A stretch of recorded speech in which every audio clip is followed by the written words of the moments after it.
I'm here with author David Black, who wrote The Extinction Event, which is out now.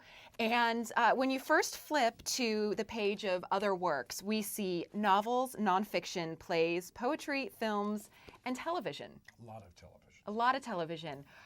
In fact, you have some top hits. You've written for CSI Miami.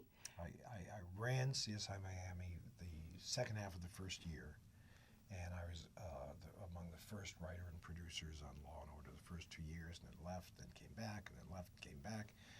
I did about 4 or 5 years, and apparently, I haven't seen it yet, but the last episode of Law and Order, I've been told, I live in Ghent, New York now, I live upstate, and the last episode of Law and Order, they go to visit and question somebody, and it's in Ghent, New York, so I assume it was Renee Balsay who wrote and directed the last episode. Thank you, Renee. a little nod to the original. I have no idea if the person they interviewed in Ghent, New York is a psychopath, which will not make me as happy. Maybe he's the killer. Maybe he's the killer.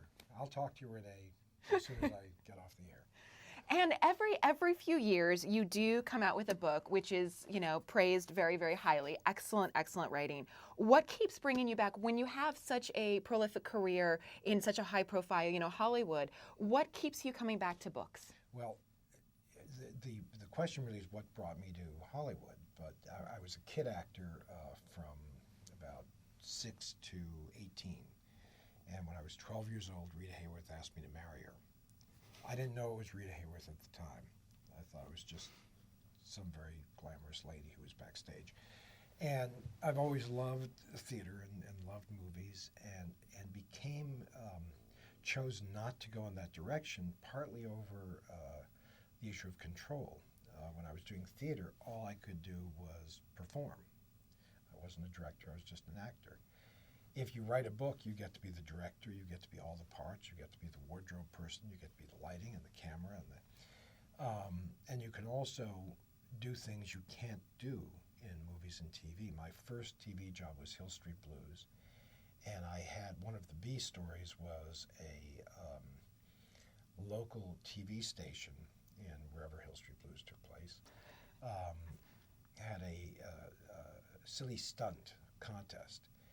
And one of the stunts I wrote was a guy who attached an easy chair to a balloon, and the other was a man who was breaking the record for the most number of dominoes that you could line up and then knock down.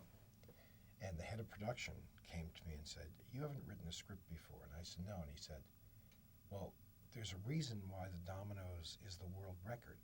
How do you expect us to shoot that? Because if it's a world record, do you know how long it'll do to..."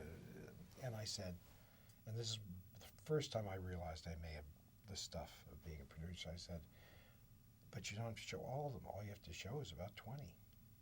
Just a close-up, and you show the guy pushing it, and then cut to a reaction shot, and then cut to the end." And he goes, "Oh, but the lesson was," and the same thing with, they did rig up something with the balloon, but that was also difficult. And they said, "Is it worth the money to do the stunt for the story, for the story element brings?" And I said, "Well, if it's visual, let's do something visual." But I did learn that you have to be careful, because if you're writing, each page of script is a minute of time, screen time. And if you write exterior Omaha Beach, the D-Day invasion starts, that's an eighth of a page.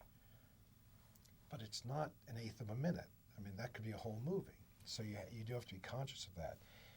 But when you're writing a book, you can do anything. You can, as I said, the book, by the way, starts with, for the audience, starts with what seems like a seamy sex and drugs murder, and opens up and becomes not the end of the world, but the end of reality. That would be harder to do in a movie. The problem I had with it was having ended reality, and I'm not going to tell you how, and you shouldn't go to the bookstore and immediately go to the last page. It won't have the same impact. I sent it to my editor, and he immediately said, "Great, let's start working on the sequel." And of course, having just ended reality. There's what comes after reality. Yes, well, you'll find out in the sequel. And in fact, I have 2 more books in the series, which I plotted out. So the question really was not what brings me to Hollywood. It's really what brings me out of Hollywood to write the books, and it's just the sense of possibility, and I can do just typing on a computer what it takes someone making Avatar, for example, hundreds of millions of dollars to do, but I can do it just with words.